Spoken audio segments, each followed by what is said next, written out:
boas-vindas ao Psim Áudio.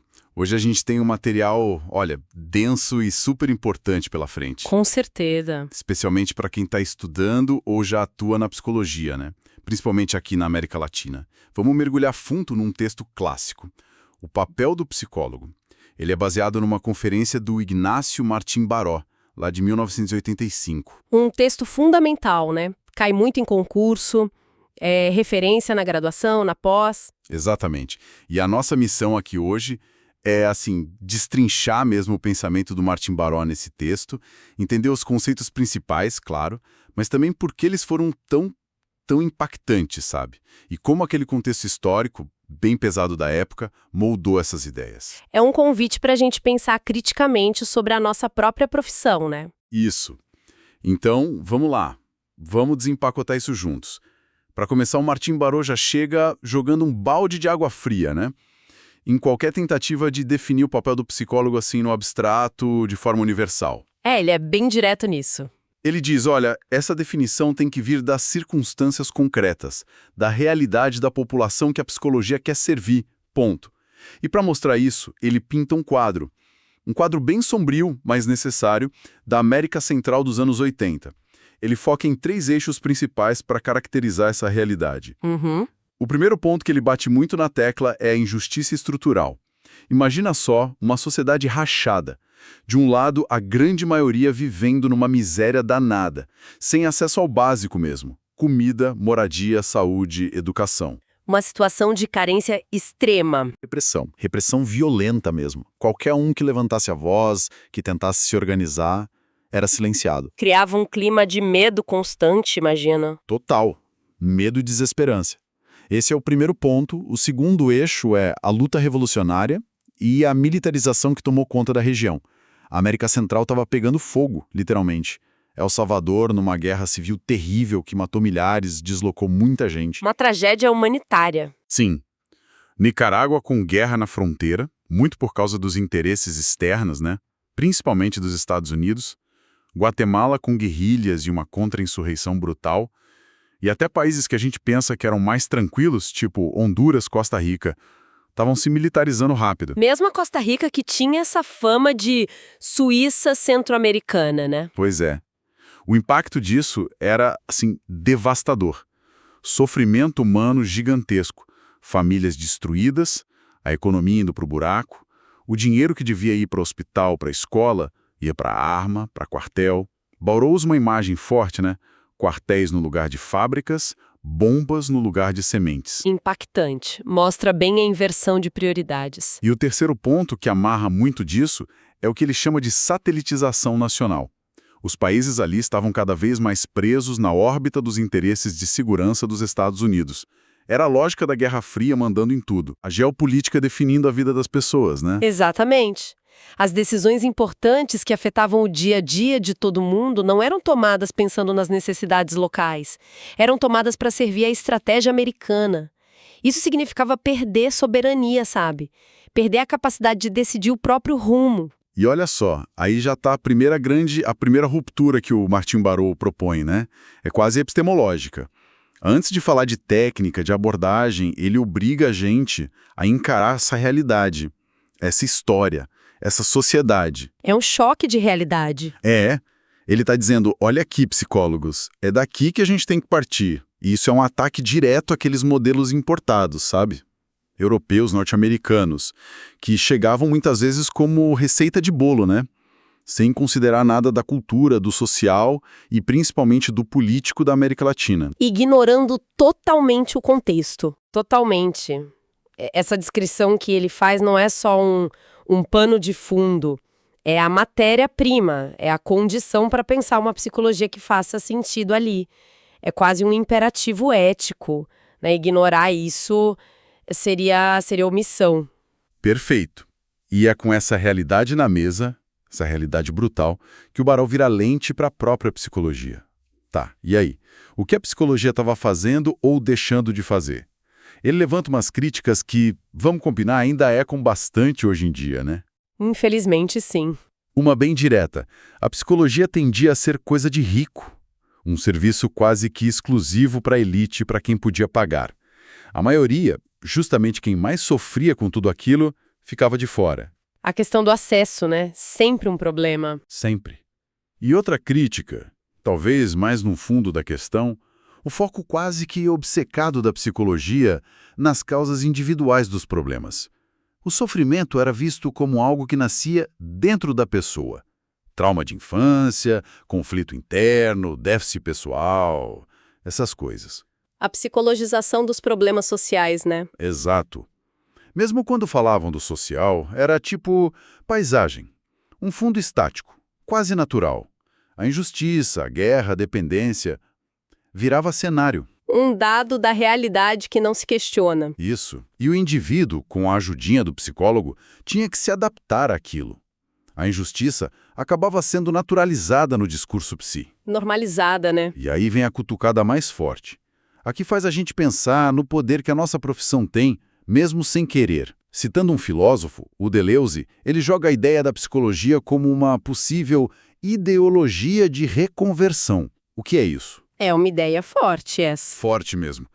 Quer dizer que a psicologia poderia, sem má intenção talvez, funcionar como uma ferramenta para ajustar as pessoas à ordem social que está aí, mesmo que seja uma ordem injusta. Em vez de questionar a estrutura que causa o sofrimento. Exato. Ela focaria em consertar o indivíduo para ele aguentar melhor aquilo, para ele ser mais funcional dentro do sistema. Ou seja, a psicologia correria o risco de ajudar a manter tudo como está. E aqui é importante pegar a nuance do que ele está dizendo. Baró não está acusando o psicólogo individualmente, sabe? De má fé, de ser racionário de propósito. Não é pessoal, né? Não é só isso. O foco dele é mais sutil e talvez até mais perturbador. Ele fala das virtualidades da psicologia, ou seja, o que a prática psicológica faz objetivamente na sociedade, independente da intenção de cada um. O efeito concreto. O efeito concreto histórico.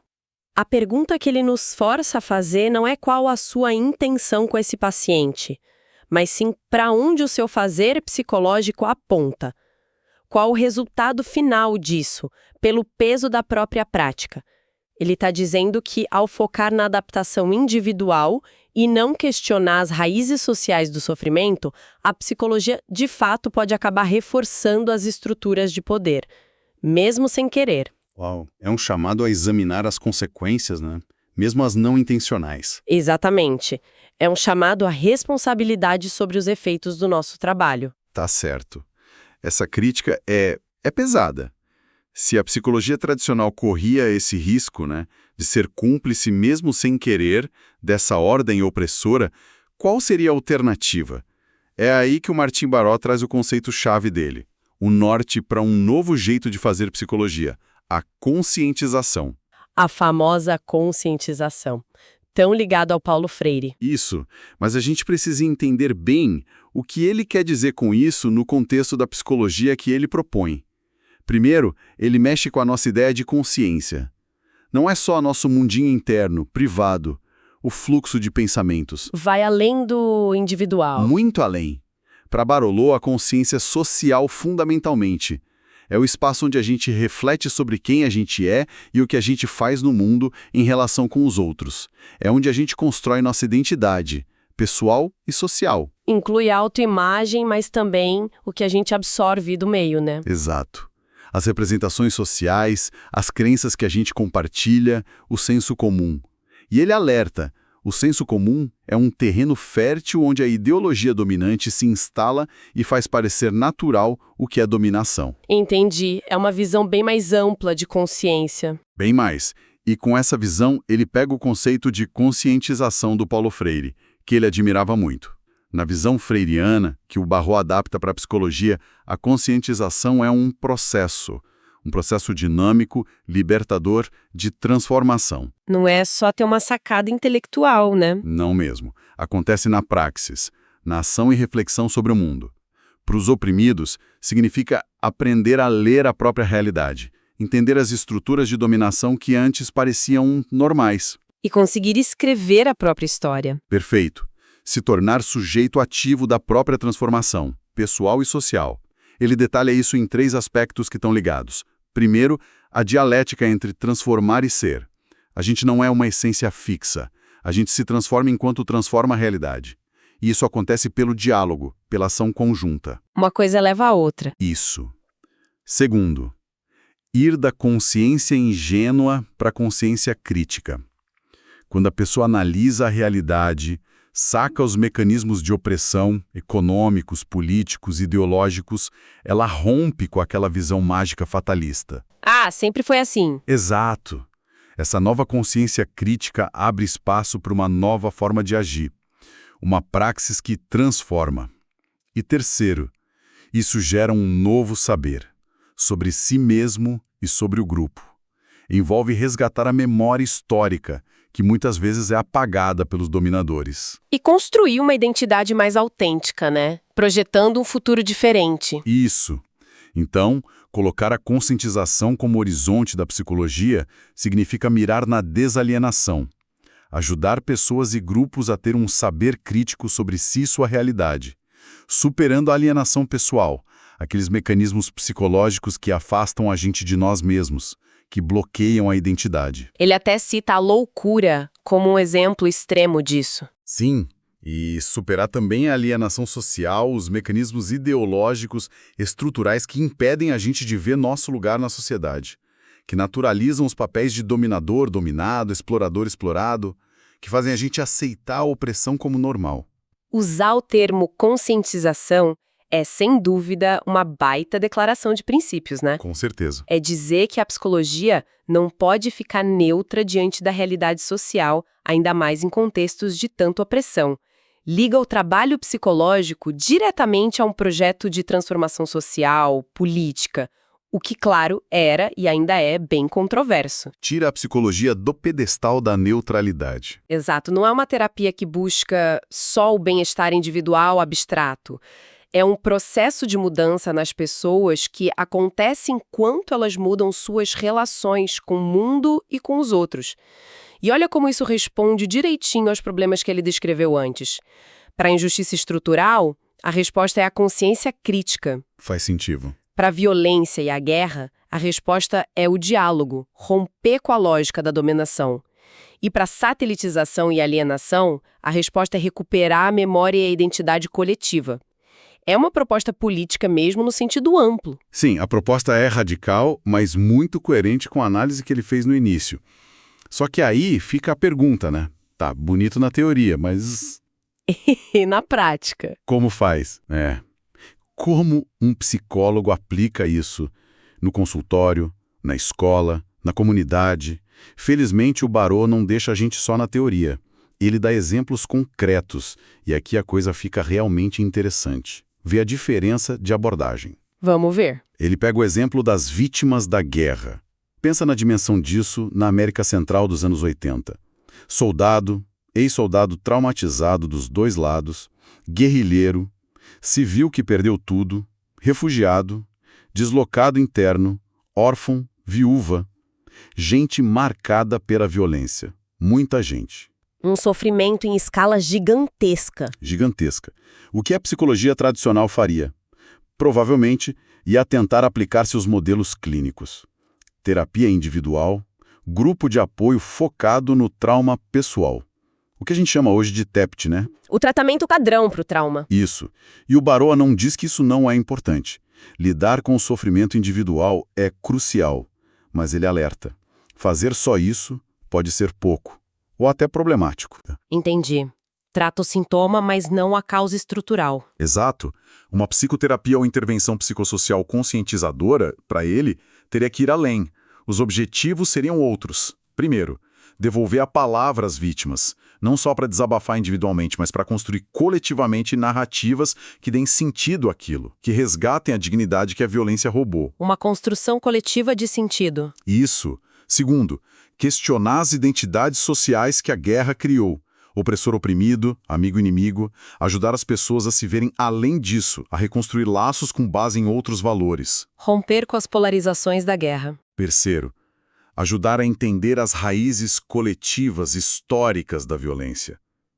Conectar o sofrimento pessoal com a estrutura social e política que gerou a guerra. Não é para esquecer o trauma, mas para entendê-lo na sua complexidade.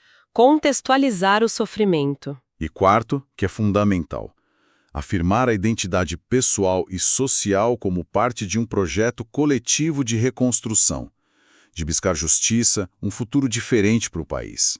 A cura individual ligada à transformação coletiva. É uma visão bem mais ampla de cura, né? Bem mais. O outro exemplo que ele dá, muito claro, é o da orientação escolar ou vocacional. Qual o papel tradicional? Muitas vezes é ajudar o aluno a se encaixar, aplicar teste de aptidão, de personalidade, de interesse, para direcionar ele para as profissões que existem, para o mercado de trabalho como ele está. Ajudar a achar o lugar certo no sistema. Exatamente. O objetivo é a adaptação bem-sucedida. O Baró critica isso por ser, no fundo, conformista.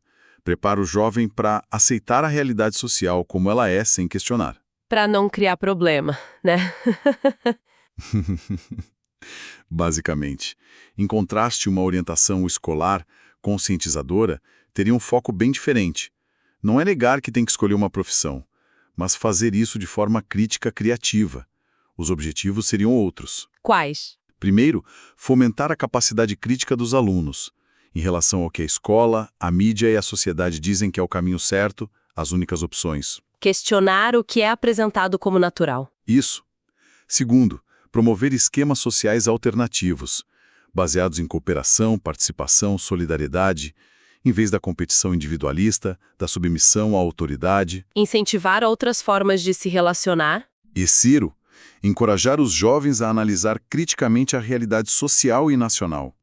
Ele até sugere criar laboratórios sobre a realidade nacional nas escolas. Que ideia interessante. Né?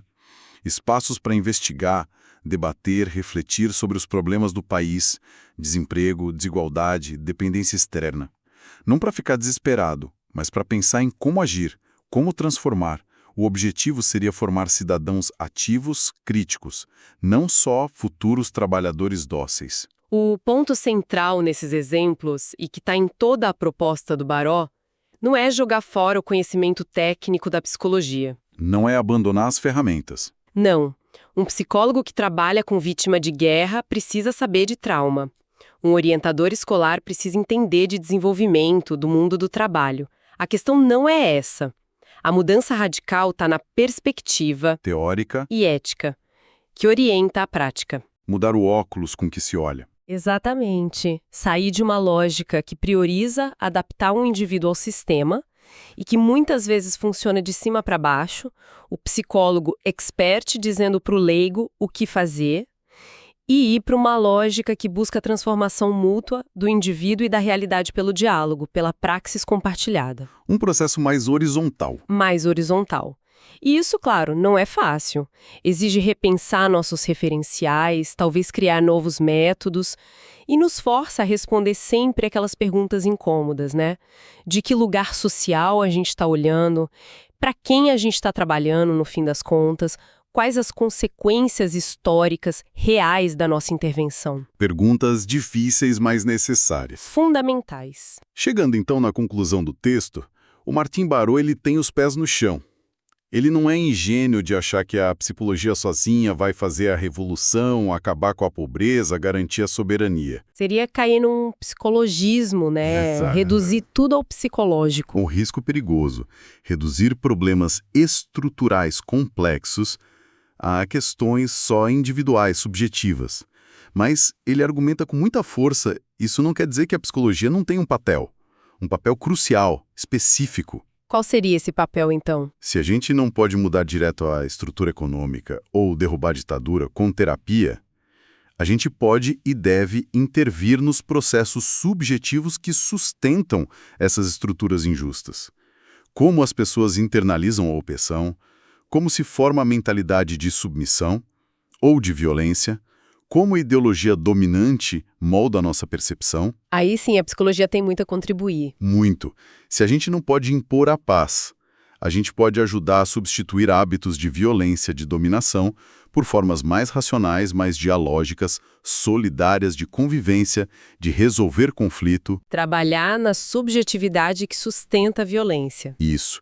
E se a gente não define o projeto de nação, a gente pode sim contribuir para formar uma identidade pessoal e coletiva mais autêntica, mais crítica, mais ligada às necessidades e sonhos reais da maioria. Faz todo sentido. É um papel específico, mas com um impacto social relevante. E ele fecha com um desafio.